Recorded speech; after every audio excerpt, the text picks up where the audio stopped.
हमारी डिस्कशन हो रही थी और लास्ट लेक्चर में कुछ different types of debt instrument की कॉस्ट कैलकुलेट करना सीखी थी। डिस्कशन के दौरान मैंने आपको डेट इंस्ट्रूमेंट की यील्ड या pre tax cost of debt क्या है और डेट इंस्ट्रूमेंट की post tax cost of debt जो हम वैक में इस्तेमाल करते हैं उसके बारे में भी हमने डिफरेंशिएशन देखी थी। Different types of debt instrument और उनकी कॉस्ट कैलकुलेट करने के फार्मूला थे। We did some activities in illustration 1 और इलस्ट्रेशन 2 में रिपीट रिवीजन के लिए वो एक्टिविटीज आपको असाइनमेंट में दी गई थी। कोई सवाल? हमने इरिडीमेबल प्रेफरेंस शेयर की बात की, हमने रिडीमेबल प्रेफरेंस शेयर्स को का फार्मूला देखा, इरिडीमेबल डिबेंचर की बात की और रिडीमेबल या कन्वर्टेबल डिबेंचर को भी हमने डिस्कस किया। और ये चीज क्लियर है कि वैक की कैलकुलेशन में हमेशा post tax cost of debt शामिल की जाती है। Weighted average cost of capital की कैलकुलेशन में post tax cost of debt शामिल की जाएगी। जहां पे भी डेट पे रिटर्न टैक्स अलाउबल है वहां पे कंपनी की कॉस्ट टैक्स एडजस्टमेंट के बाद ही कैलकुलेट की जाती है weighted average cost of capital में इंक्लूजन के लिए। बेटा जिस तरह रिडीमेबल बॉन्ड का आपने IRR लिया, रिडीमेबल इंस्ट्रूमेंट कोई भी है उसकी कॉस्ट निकालने के लिए आपको IRR ही लेनी है। जिस तरह यहां पे आपने इनिशियली मार्केट वैल्यू फिर इंटरेस्ट और बाद में रिडम्पशन वैल्यू ली, इधर भी ऐसे ही है। Initially market value of the bond, फिर उसका इंटरेस्ट या डिविडेंड कह लीजिए और फिर रिडम्पशन वैल्यू है। बस फर्क सिर्फ क्या है कि यहाँ पे इंटरेस्ट टैक्स अलाउबल होता है, यहाँ पे प्रेफरेंस शेयर की रिटर्न टैक्स अलाउबल नहीं होती। तो 1 - T का फैक्टर यहाँ पे मिसिंग है, दैट्स इट। बाकी वही तरीका है IRR of the cash flows. जी, एनी अदर क्वेश्चन? कोई और सवाल?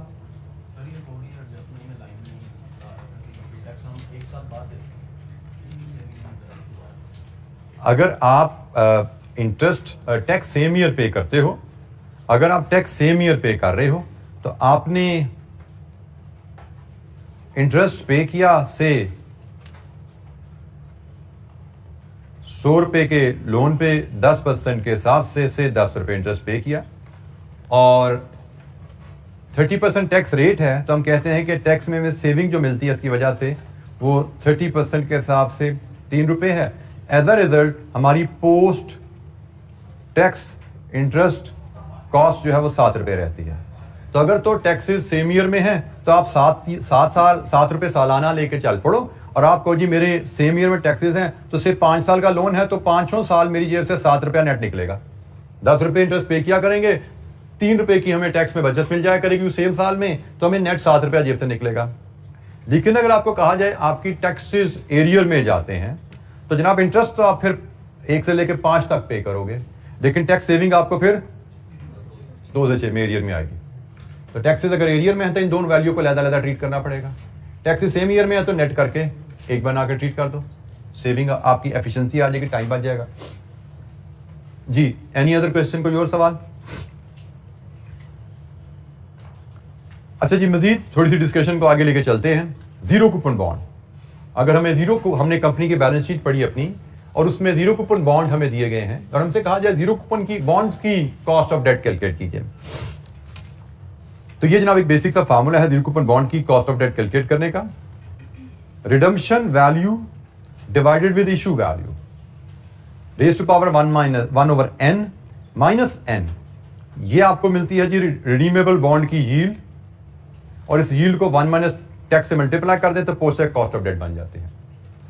रिडीमेबल बॉन्ड की यील्ड से मुराद इन्वेस्टर को सालाना आपके बॉन्ड पे कितने % रिटर्न आ रही है, दैट इज यील्ड, और कंपनी को पोस्ट टैक्स कॉस्ट पड़ती है, कंपनी को टैक्स की सेविंग भी मिल जाती है उस पर। ठीक है, तो ये हमारी यील्ड है और ये 1 - से मल्टीप्लाई कर दें तो टैक्स हमारे post tax cost of debt बन जाते हैं। रिडम्पशन वैल्यू से मुराद जीरो कूपन बॉन्ड किस वैल्यू पर रिडीम होगा। इशू वैल्यू, अगर तो at the time of issue हम कॉस्ट ऑफ डेट कैलकुलेट करने हैं तो ये तो नॉमिनल वैल्यू होगी, सॉरी ये इशू वैल्यू है। लेकिन अगर आप इशू वैल्यू के बाद लेटर ऑन किसी स्टेज पे कॉस्ट ऑफ डेट कैलकुलेट करने जा रहे हैं तो ये मार्केट वैल्यू होगी। Market value shall be used in case of previously issue debenture. Issue value है अगर नया डिबेंचर, आज आप डिबेंचर इशू कर रहे हो और आज आपसे कहा जाए इसकी कॉस्ट ऑफ डेट क्या है तो आप इशू वैल्यू यूज करोगे। लेकिन आपसे कहा जाए डिबेंचर 5 साल पहले इशू किया था उसकी कॉस्ट ऑफ डेट बताओ क्या है, तो उस केस में हम फिर मार्केट वैल्यू लेते हैं। और एन यहां पे होता है जी ईयर टू रिडम्पशन, रिडम्पशन तक कितने साल रहते हैं। तो दो हमारे पास छोटी छोटी सी इलस्ट्रेशन है जीरो कूपन बॉन्ड्स को लेके तो इन दोनों को डिस्कस करेंगे। इसमें पूरा जो केस है हमारा इन 2 इलस्ट्रेशन में इंशाअल्लाह कवर होगा। इलस्ट्रेशन 3 पहले देखते हैं जी हम। Z Limited has just issued zero coupon bond at 40% discount which are redeemable at par in 8 years time। अभी इशू किए हैं 40% डिस्काउंट पे, पार पे रिडीम होंगे 8 साल बाद। Income tax rate is 30%। Calculate cost of debt for use in वैक। वैक में हमें पता है post tax cost of debt इस्तेमाल की जाती है। तो जनाब इसकी कैलकुलेशन अगर हम देखें, जो फार्मूला हमने अभी देखा, हमने कहा जी इलस्ट्रेशन नंबर 3 में हमें वैक के लिए कॉस्ट ऑफ डेट लेनी है तो it has to be post tax cost of debt KD. और इसका फार्मूला हमने पढ़ा redemption value minus issue value raise to power minus 1/n minus 1 divided with, sorry my mistake, divided with redemption value divided with issue value 1/n power minus 1। ये आपको जैसे बताया yield है, इसको 1 माइनस टैक्स रेट से multiply कर दें, ये post tax cost of debt बन जाती है। यह है जी फार्मूला जब भी हमने देखा था। अब इसको इलस्ट्रेशन 3 के लिए अप्लाई करें। रिडम्पशन वैल्यू क्या है जी, किस वैल्यू पे डेट रिडीम होगा, पार 100 पे। इशू वैल्यू 40% डिस्काउंट पे बॉन्ड इशू हुआ है 60, कितने साल बाद रिडीम होगा, 8 साल बाद, 1/8 माइनस 1। और टैक्स रेट क्या है 30% 0.3। मैं एक काम आपसे रिक्वेस्ट करूंगा, मुझे इस फैक्टर को लहदा कैलकुलेट करके दीजिए। पहले ये फैक्टर लहदा कैलकुलेट करके दे दीजिए और फिर इसको 0.7 से मल्टीप्लाई दूसरे स्टेप में कर लेंगे। 0.066 लीजिए जी। 67 कर दें या 66 से रहने दें, 66 ठीक हो गया जी। ये जी हमारे पास आ गया। आप इसको मल्टीप्लाई कर दें नेक्स्ट स्टेप में 0462 और इसको हम जब परसेंटेज में लिखेंगे तो ये 4.62% है। ठीक है, ये जी हमारे पास कैलकुलेशन जीरो कूपन बॉन्ड की। और इस वैल्यू को मैंने अलहदा आपसे इसलिए लिखवाया कि अगर आपसे यील्ड पूछी जाए, यील्ड तो आपको पता हो यील्ड 6.6% है। इस बॉन्ड की, जीरो कूपन बॉन्ड की यील्ड 6.6% है और कंपनी को टैक्स सेविंग के बाद 4.62 इसकी कॉस्ट पड़ी है सालाना। जी बेटा,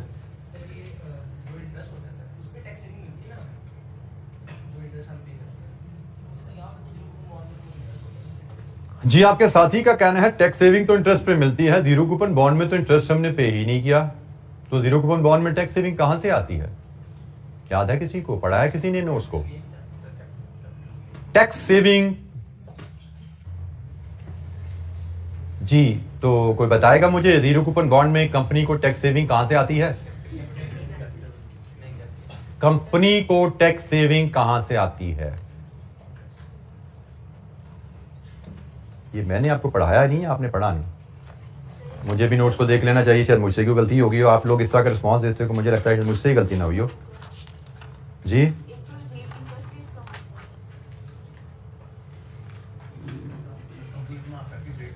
पेज नंबर 91 खोलिए। This shows that you are not into habit of reading. Page number 91 के पैरा 2 जीरो कूपन बॉन्ड का है। इसके बाद नेक्स्ट हेडिंग है बेनिफिट्स ऑफ डीप डिस्काउंट या जीरो कूपन बॉन्ड, और उसमें सेकंड बुलेट पढ़िए, discount on issue of debenture is amortized over its life and is tax allowable in lieu of interest. कोई शक? अब इसका मतलब you are not reading, and if you are not reading you are not going for success. Time जाया कर रहे हो अपना, यहां पे बैठ के पैसा जाया कर रहे हो अपने वालिदैन का, अगर घर पे जाके पढ़ नहीं रहे तो। ये ज्यादा पुरानी बात नहीं है, लास्ट वीक की ही डिस्कशन है, लेकिन आपका रिस्पॉन्स इतना मासूमाना और इतना प्योर होता है कि मैं शक में पड़ गया, शायद मैंने ये चीज लिखना भूल गया नोट्स में, या मैंने इस पे बात नहीं की होगी क्लास में।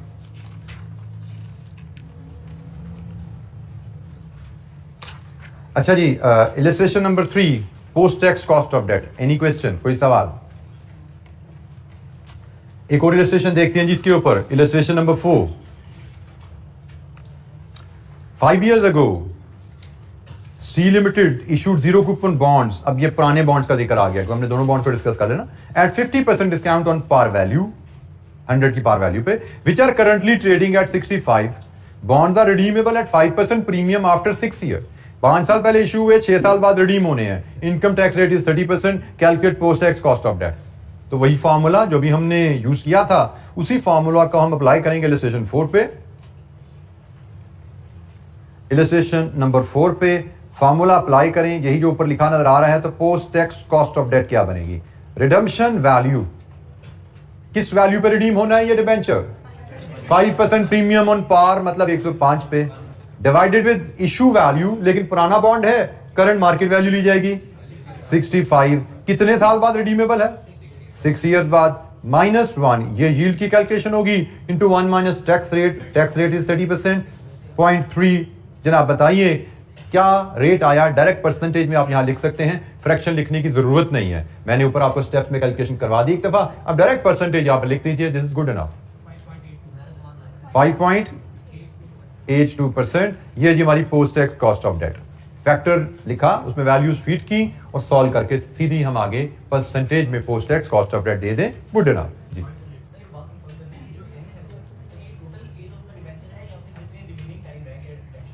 भैया पढ़ना बड़ी मजबूरी है, उसके बगैर गुजारा हो नहीं सकता। ईयर्स टू रिडम्पशन, और भैया पढ़ तो सही, ईयर्स टू रिडम्पशन, इसका उर्दू तर्जुमा होता है रिडम्पशन में कितने साल रह गए हैं। इसका मतलब टेन्योर ऑफ द डिवेंचर नहीं है, ईयर्स टू रिडम्पशन। पढ़ना, एक और वर्ड ऐड कर देता हूं, और समझना, इसके बगैर कहीं के नहीं रहोगे सीए में आप। पढ़ने की आदत नहीं है, समझने की एबिलिटी नहीं है जो पढ़ रहे हो, तो सीए में सक्सेस नहीं मिलेगी बेटा। तो रीडिंग की आदत डालो और समझने की आदत डालो, सब चीजों को शॉर्टकट बना के अगर मेमोराइज करने की आदत डालोगे, you will not head toward success. अगर सीए करना है तो अपनी आदतों को रेक्टिफाई कर लो, जितनी जल्दी रेक्टिफाई करोगे, you are at very initial stage at this moment, मतलब इट्स अ लिटिल लेट लेकिन इट्स नॉट टू लेट। अभी भी अपने आप को ठीक कर लोगे तो कैफ तो इंशाल्लाह निकल ही रहा है, इंशाल्लाह वो तो हो ही जाना है। सीफैप में बहुत ज्यादा चैलेंजेस आ जाएंगे, अप्रोच ठीक किए बगैर सीफैप में आप 30 भी क्रॉस नहीं करते, 50 तो बहुत दूर होती है, ठीक है ना। 30s में भी फेल, 30 टच करने के लिए भी आपको कुछ मेहनत करनी पड़ती है, वहां पे 30 से 40s में जाना और बात है, और 40 से 50s में जाना, 50s में इट मीन्स समथिंग। तो कैफ तो हो जाता है, कैफ में मुझे डर नहीं लगता आप लोगों का कि अगर आपको अप्रोच में थोड़ी गड़बड़ हो रही है तो कैफ में फंस जाओगे, फंसोगे अगर खुदा ना खाता तो एक अटेम्प्ट के लिए फंसते हो, निकल जाते हो कैफ में। सीफैप में you will be trapped forever. जी एनी क्वेश्चन, कोई सवाल?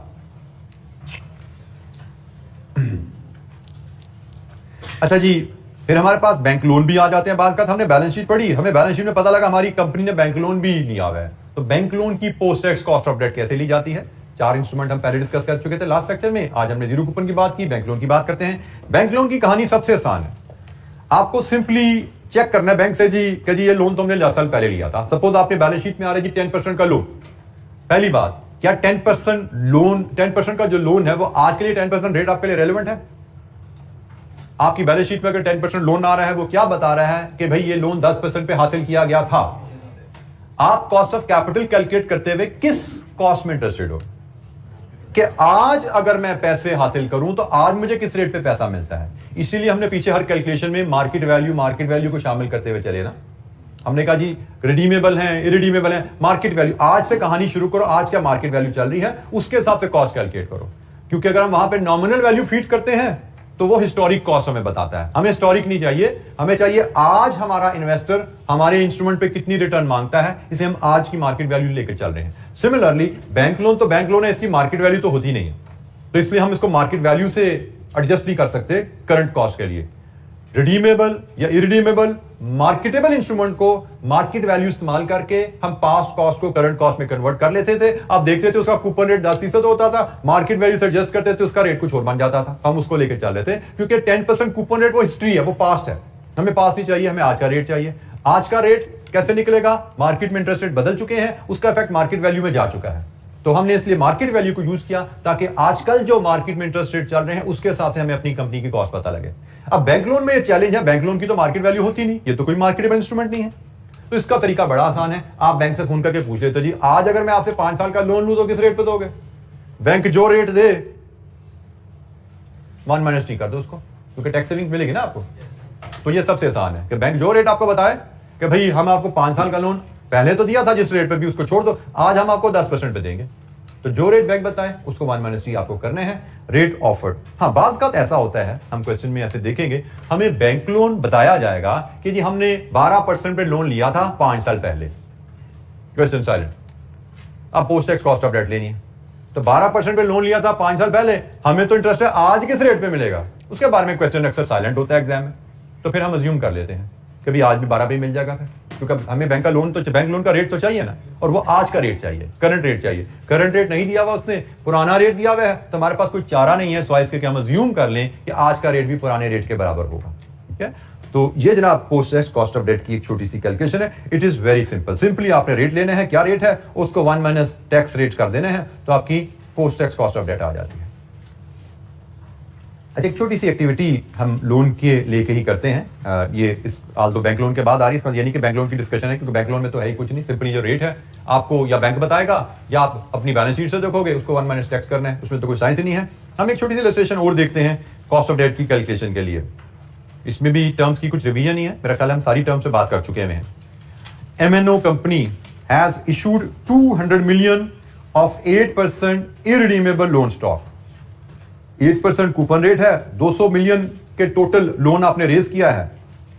The current market price of each unit of the loan stock is 124x interest, nominal value 100 के अगेंस्ट 124 का बॉन्ड बिकता है। The corporation tax rate is 30%।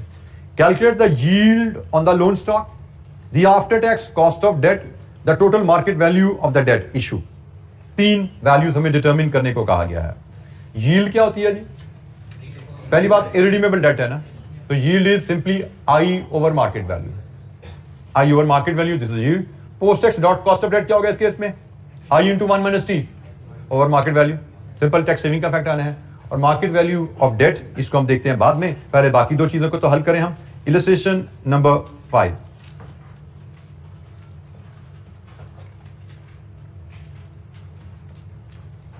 yield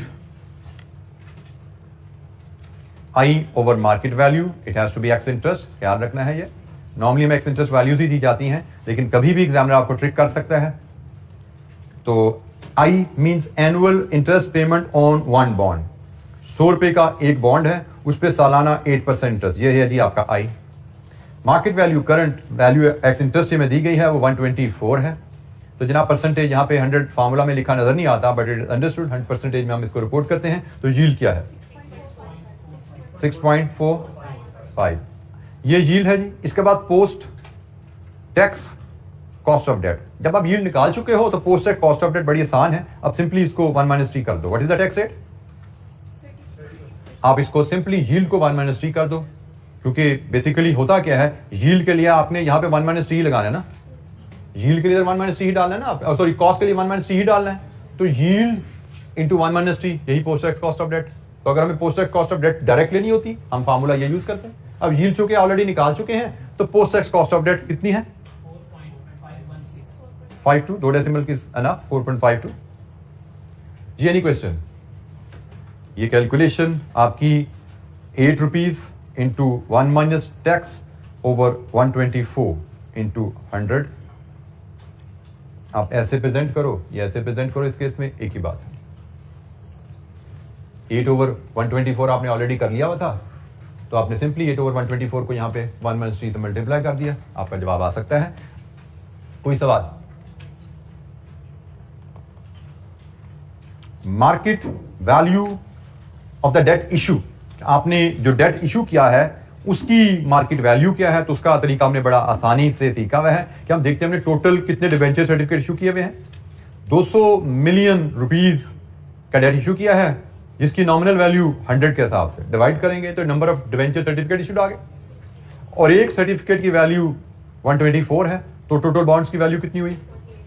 248 million. लीजिए जी, ये आपकी third value. So value number 1 yield, value number 2 post tax cost of debt, value number 3 market value of debt issue. जो total 200 million के debt issue किए हैं उसकी market value 248। जी एनी क्वेश्चन? कोई सवाल?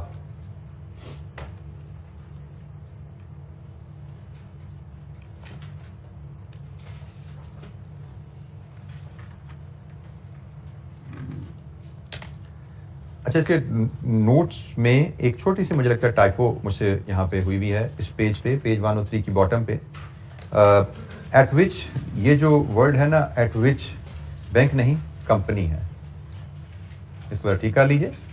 Eight which company can obtain loan now पर has recently obtained, ये इसको चेंज कर लीजिएगा। यहाँ पे एट विच बैंक लिखा गया कंपनी, कंपनी जिस रेट पे आज लोन ले सकती है वो।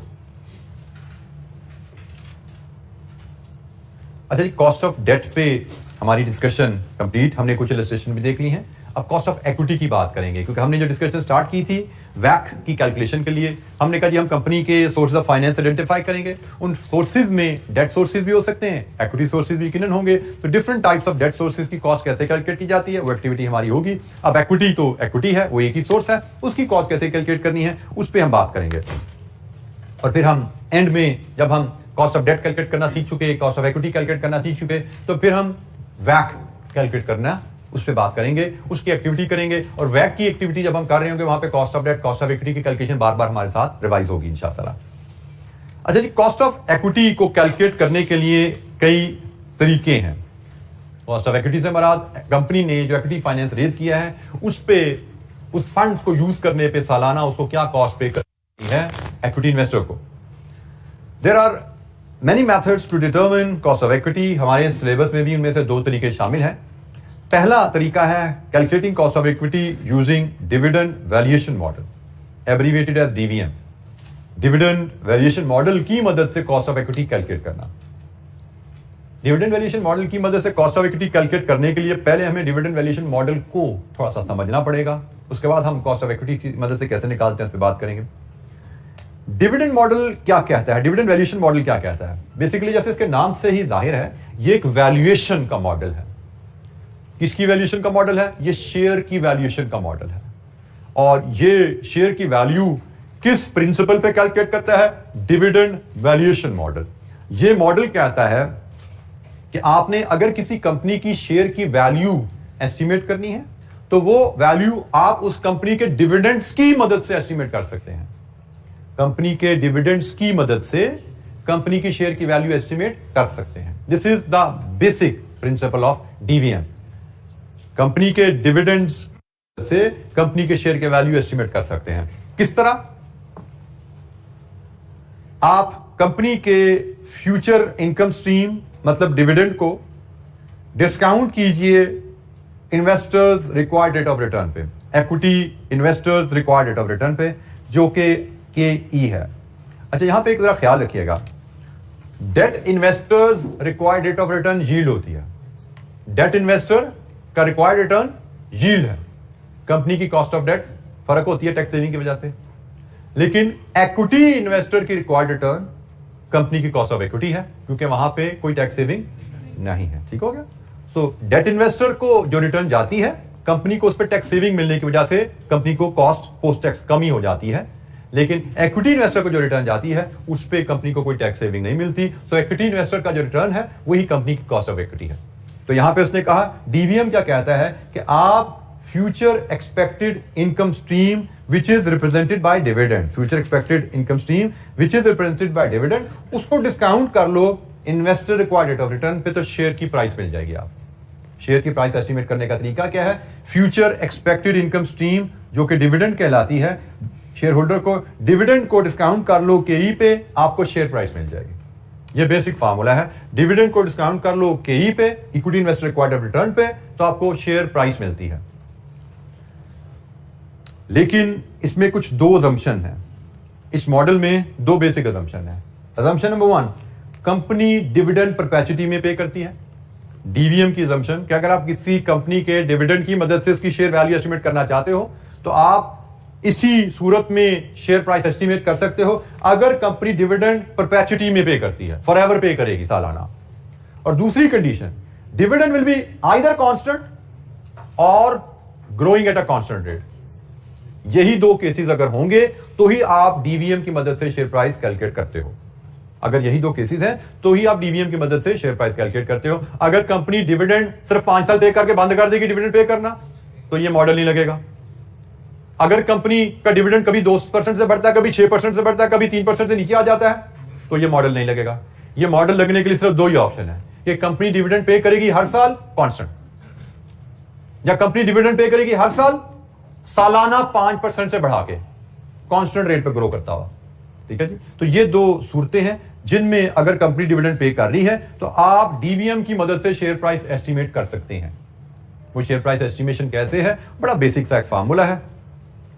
अगर कंपनी कांस्टेंट डिविडेंड पे कर रही है तो discounting in perpetuity, annual dividend over discount rate, यही होता है ना डिस्काउंटिंग इन परपेचुइटी।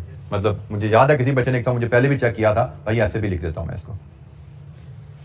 तो डी ओवर के, डिस्काउंटिंग इन परपेचुइटी, ऐसे ही है।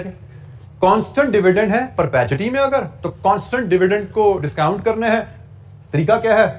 1 ओवर डिस्काउंट रेट, ये परपेचुइटी का डिस्काउंट फैक्टर होता है ना। तो जनाब आप अगर कंपनी कांस्टेंट रेट पे डिविडेंड करती है तो डीवीएम के मुताबिक, कांस्टेंट डिविडेंड पे करती है, डीवीएम के मुताबिक share price market value dividend estimate करने का फार्मूला ये बनता है, एनुअल कांस्टेंट डिविडेंड ओवर के। के is equity investor required return, जो कि कंपनी की कॉस्ट ऑफ इक्विटी बन जाती है। शेयर होल्डर्स रिक्वायर्ड रिटर्न, जो कि कंपनी की कॉस्ट ऑफ इक्विटी बनती है। तो जनाब ये है फार्मूला शेयर वैल्यूएशन का। बट हमने फार्मूला को शेयर वैल्यूएशन के लिए यूज नहीं करना, हम ये टॉपिक क्यों पढ़ रहे हैं?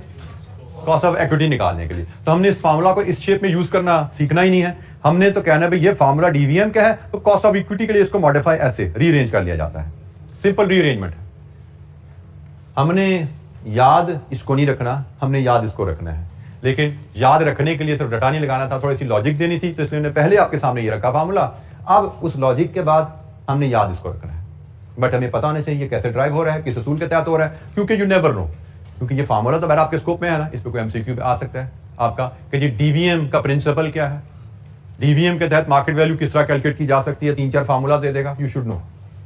बेशक इसकी एप्लीकेशन हमारे स्कोप में नहीं है इस शेप की, ये हमारे स्कोप में इस शेप की एप्लीकेशन है, बट इस शेप का कॉन्सेप्ट वी शुड नो। तो जनाब हमने DVM, discounting dividend in perpetuity, you can estimate market value of the share, and by simply rearranging this formula you can estimate KE, cost of equity, which is shareholder required return.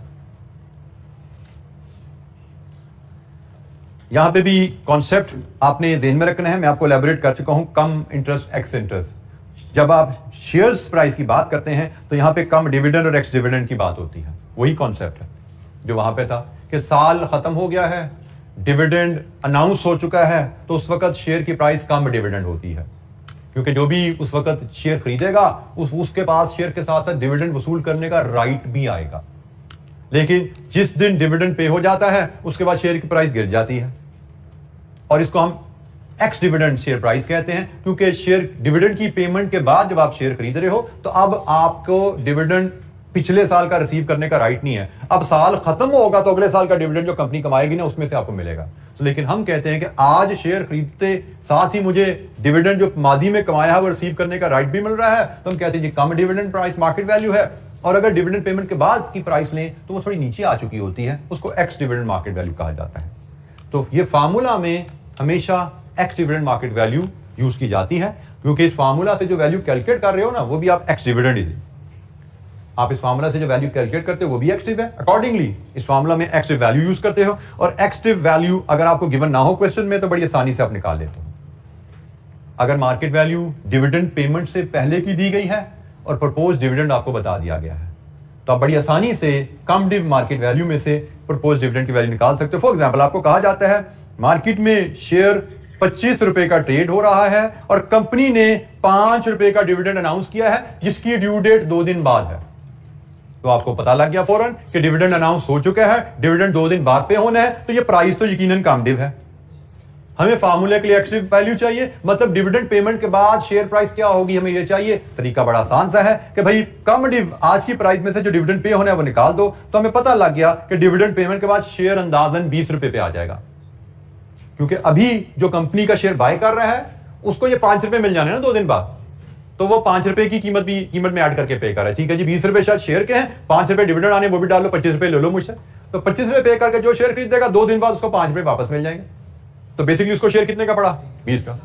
तो practically होता भी ऐसा ही है कि dividend payment के बाद share market में 20 रुपए का ही मिल रहा होता है। 19-20 फर्क हो सकता है, 19.5-20 फर्क हो सकता है, लेकिन theoretically this is the concept. तो अगर हमें मार्केट प्राइस दे दी जाए डिविडेंड पेमेंट से पहले, तो हमें ख्याल करना है फार्मूला में यूज से पहले हम इसको एक्टिव बनाते हैं। तो जनाब कांस्टेंट डिविडेंड अगर पे करते हैं तो केई का फार्मूला क्या है, और केई के फार्मूला में जो मार्केट वैल्यू यूज की जाती है दैट हैज टू बी एक्सटिव, कमडिव, एक्सटिव और रिलेशनशिप। ये छोटी सी बातें हैं। आगे अब हम इलस्ट्रेशंस देखेंगे। कोई सवाल यहाँ पे जी?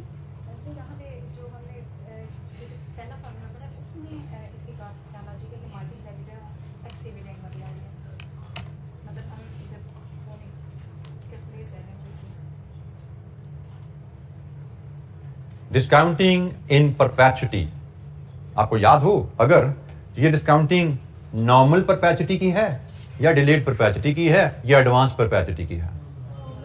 नॉर्मल परपेचुटी की है।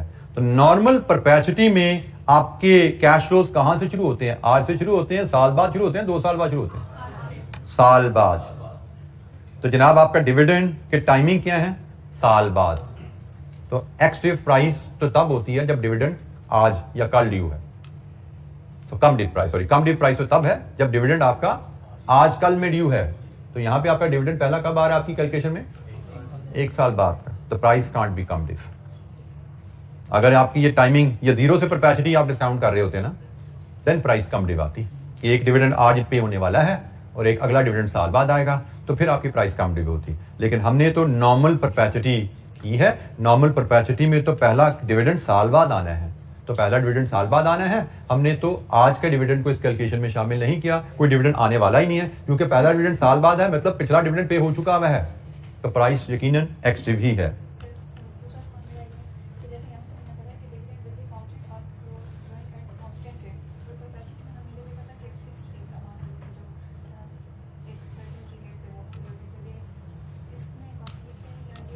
अभी हम दूसरे हिस्से पे जाएं। अभी तो मैंने सिर्फ कांस्टेंट से डील किया ना, growing at a constant rate पे बात हमने करनी है। अभी उस पर जब आ लेंगे तो growing at a constant rate का क्या मतलब है उसको भी डिस्कस कर लेंगे। अभी तो मैंने उसको टच नहीं किया। मैंने तो आपको कहा कि डिविडेंड कांस्टेंट रेट पे हो रहा हो या डिविडेंड कांस्टेंट रेट पे ग्रो हो रहा हो, सिर्फ उस सूरत में हम डीवीएम अप्लाई करेंगे। और उसके जो जुमला बोलने के बाद मैंने आपको सिर्फ कांस्टेंट डिविडेंड वाली कहानी सुनाई है। अभी तो कांस्टेंट डिविडेंड वाली कहानी में कोई हमारी प्रायर लर्निंग में यहाँ पे कोई गैप अभी नहीं है। जब ग्रोथ की बात करते हैं इलस्ट्रेशन के बाद, तो वहां पे मैं आपको थोड़ी सी एडिशनल नॉलेज जो चाहिए वो भी मैं आपको दूंगा, ताकि आपका गैप जो आ रहा है वो ब्रिज हो सके। लेकिन पहले इसकी एक छोटी सी मैं एक्टिविटी कर लें। इलस्ट्रेशन 6 ग्रोथ की कहानी आगे आ रही है, उसको भी डील करना है हमने। उसका फार्मूला भी फर्क है, उसकी कैलकुलेशन भी फर्क है। इलस्ट्रेशन नंबर 6,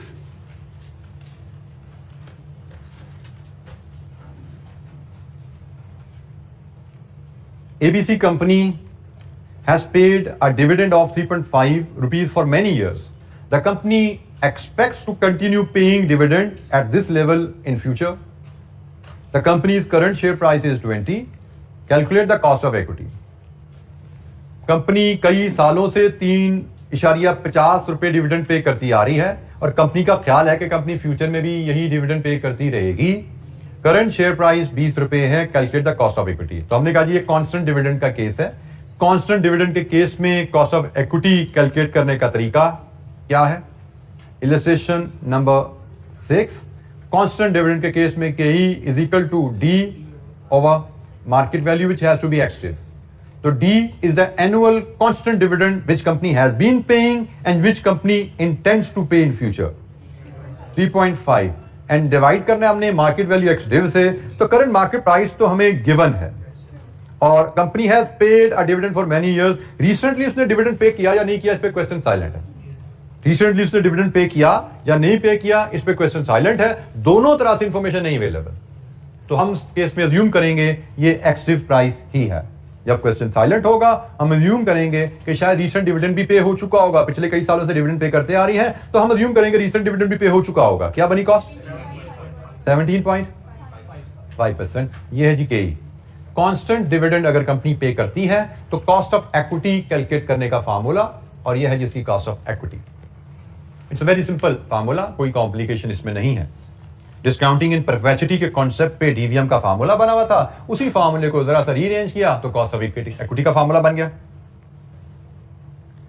अच्छा, जब दूसरा केस जो कि थोड़ा सा डिफरेंट है और नया है, अगर डिविडेंड कांस्टेंट रेट पे ग्रो कर रहा है, तो हमें कहा जाता है dividend will grow at 5% per annum. तो जो आज डिविडेंड पे किया, साल बाद डिविडेंड डिफरेंट होगा, 2 साल बाद डिविडेंड डिफरेंट होगा। अब dividend will be paid for ever, हमेशा डिविडेंड पे होगा, बट कांस्टेंट नहीं होगा, ग्रोइंग होगा, कांस्टेंट रेट पे ग्रोइंग होगा। अच्छा जी, ये अब एक फॉर्मूला है जो नया है, अभी तक हमने डिस्कस नहीं किया था।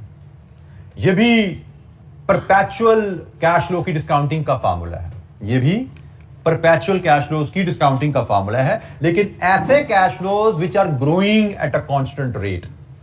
कंपैरिजन देखिएगा, ये भी फॉर्मूला है परपेचुअल कैश फ्लोज की डिस्काउंटिंग का, लेकिन ऐसे कैश फ्लोज का which are constant forever. Perpetual cash flows constant forever, perpetually में हमने इसी को डील किया था। तो ये जनाब उनकी पीवी का फॉर्मूला है, और ये फॉर्मूला है perpetual cash flows growing at a constant rate G. सालाना कांस्टेंट रेट जी से अगर ग्रो कर रहा हो कोई कैश फ्लो फॉर एवर, तो उसकी डिस्काउंटिंग का फॉर्मूला क्या है? ठीक हो गया। तो इस फॉर्मूला में जो डी नॉट है वो होता है जी most recent dividend, zero, D zero है बेसिकली, ये डी जीरो है। जीरो का मतलब क्या होता है? आज। तो डी जीरो से मुराद लिया जाता है आज जो आपने डिविडेंड पे किया, या येस्टरडे जो पे किया, या जो टुमारो पे करोगे, आजकल में रिसेंट डिविडेंड जो पे हो चुका या होने वाला है आजकल में, वो डी जीरो ही कहलाएगा। ठीक है, तो डी जीरो से मोस्ट रीसेंट डिविडेंड पेड और just to be paid. G is the constant annual growth in dividends expressed as fraction, मतलब अगर हमें बताया जाता है डिविडेंड ग्रोथ रेट 5% है, तो फार्मूला में हम उसको 0.05 फीड करते हैं। फार्मूला है ना, फार्मूला में फ्रैक्शंस, परसेंटेजेस फ्रैक्शन में जाती हैं, जैसे कई भी परसेंटेज हमारी फ्रैक्शन में जाती है। बहरहाल तो ये जी हमारा फार्मूला है, बट अगेन हमने तो मार्केट वैल्यू तो नहीं सीखनी ना, हमने तो कई सीखनी है। तो इस फार्मूले को भी कई के लिए रीअरेंज किया गया है। ये सिंपल रीअरेंजमेंट है, मैथमेटिकल रीअरेंजमेंट, मैथमेटिकल रीअरेंजमेंट है। ये इक्वेशन रीअरेंज होकर कई के लिए ऐसे अरेंज होती है। D naught 1 plus G D not into 1 plus G over market value ex div then plus G आप देख रहे हैं अलहदा से ऐड हो रहा है, लाइन जो हमारी है उस फैक्टर से, उस कंपोनेंट से अलहदा है। तो ये जी फार्मूला है अगेन, जिसको हमें याद करना है, और इसकी हमने एप्लीकेशन कैलकुलेशंस की मदद से थोड़ी देखेंगे। कांस्टेंट रेट पे ग्रो करने वाले परपेचुअल कैश फ्लो की पीवी लेने का तरीका, ये फार्मूला है।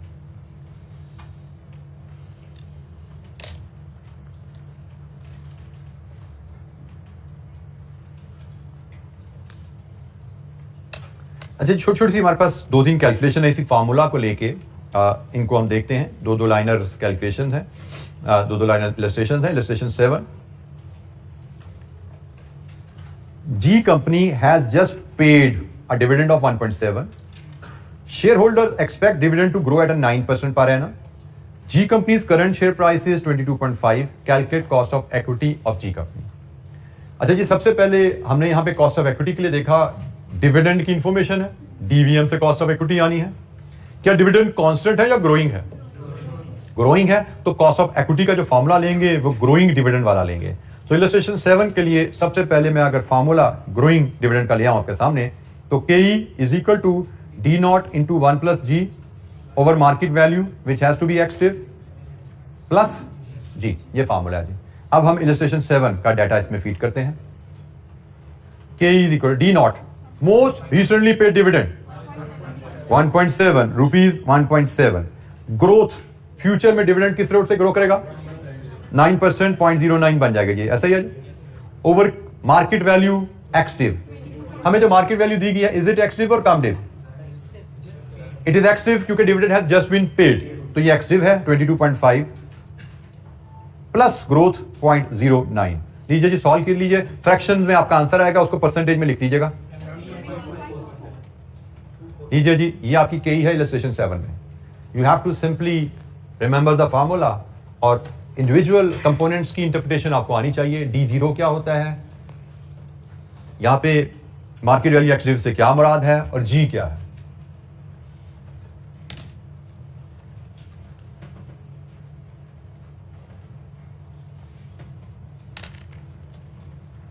यहां पे एक और इंफॉर्मेशन भी आप जरा नोट कर लीजिएगा, अक्सर क्वेश्चन एग्जाम में आपको ट्रिक करता है थोड़ा सा।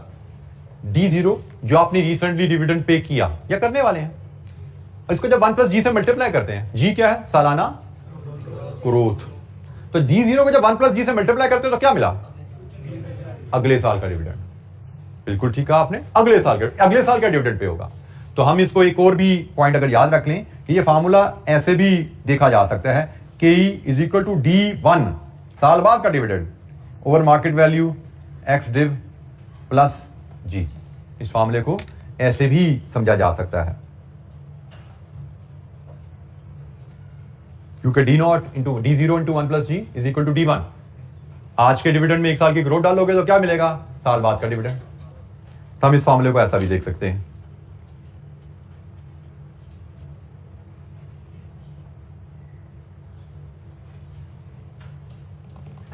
Illustration 8. A company has recently paid a dividend of 3.3. The current share price is 37. If the dividend are expected to grow at an annual rate of 5%, cost of equity. फटाफट बताइए क्या, simple सा case है। कितना जी? 14.36. It was a simple case. Any disagreement? कोई issue नहीं है, simple case था। Illustration number 9. B company is about to pay a dividend of 1.9. Shareholders expect dividend to grow at a 9% per annum. B company's current share price is 17.5. Calculate cost of equity of B company. यहां पे क्या ख्याल रखने वाली बात है कि price हमारी कम डिव है, प्राइस हमारी यहां पे कम डिव है, सिर्फ इस चीज का ख्याल रखना है। तो इलस्ट्रेशन 9 पे जब हम जाते हैं तो हमारा डाटा रहेगा K E is equal to D not, हमें जो वैल्यू दी गई है वो डी जीरो की है 1.9, ग्रोथ रेट 9% है, और मार्केट वैल्यू जो गिवन है दैट इज कॉमडिव 7, और इसको हमें एक्सट्रीव बनाना पड़ेगा तो 17.5 माइनस 1.9, ये जी कॉमडिव वैल्यू आ गई प्लस 0.09, 22.28%। ये जी हमारे पास के ई की वैल्यू आ गई जी। Any question? डीवीएम के हमने दो फार्मूला सीखे, उन दोनों डीवीएम के फार्मूलाज को हमने मॉडिफाई करके केई बनाई, केई के फार्मूलाज बना लिए। तो हमारे पास अब केई कैलकुलेट करने के लिए डिविडेंड इंफॉर्मेशन को लेके कॉस्ट ऑफ इक्विटी कैलकुलेट करने के लिए दो फार्मूलाज अवेलेबल हैं। अगर एक कंपनी कांस्टेंट रेट पे डिविडेंड पे कर रही है तो हम इस फार्मूला की मदद से उसकी कॉस्ट ऑफ इक्विटी कैलकुलेट करेंगे, और अगर एक कंपनी का डिविडेंड कांस्टेंट रेट से ग्रो कर रहा है तो हम इस फार्मूला की मदद से या इस फार्मूला की मदद से उसकी केई कैलकुलेट करते हैं। तो हमने सिर्फ ये केई कैलकुलेट करने के लिए दो फार्मूला सीखे हैं। कौन सा यूज करना है दैट विल डिपेंड कंपनी की डिविडेंड पेमेंट की पॉलिसी क्या है, जिसकी अपनी कंपनी की हम कॉस्ट ऑफ इक्विटी कैलकुलेट करने जा रहे हैं। तो हमारी कंपनी की कॉस्ट ऑफ डिविडेंड पेमेंट की पॉलिसी क्या है, उसके मुताबिक हमारे पास दो फार्मूलाज हैं कॉस्ट ऑफ इक्विटी कैलकुलेट करने के लिए। इसके अलावा कोई डिविडेंड पेमेंट की कोई तीसरी पॉलिसी होगी ना, तो फिर डिविडेंड पेमेंट मेथड से केई नहीं निकल सकती। कोई तीसरी पॉलिसी अगर आ गई इन दो के अलावा, कांस्टेंट डिविडेंड या कांस्टेंट रेट पे ग्रो करने वाला डिविडेंड, कोई तीसरी पॉलिसी हुई तो फिर केई यहां से नहीं निकलेगी। केई का फिर कोई और तरीका देखना पड़ेगा। एक और तरीका भी हमने पढ़ने आगे चल के, लेकिन ये जरा बेसिक तरीका है। अभी इस पे डिस्कशन हमारी खत्म नहीं हुई, थोड़ी सी बात मजीद होगी, थोड़ी सी इलस्ट्रेशन मजीद करेंगे, लेकिन नेक्स्ट लेक्चर से।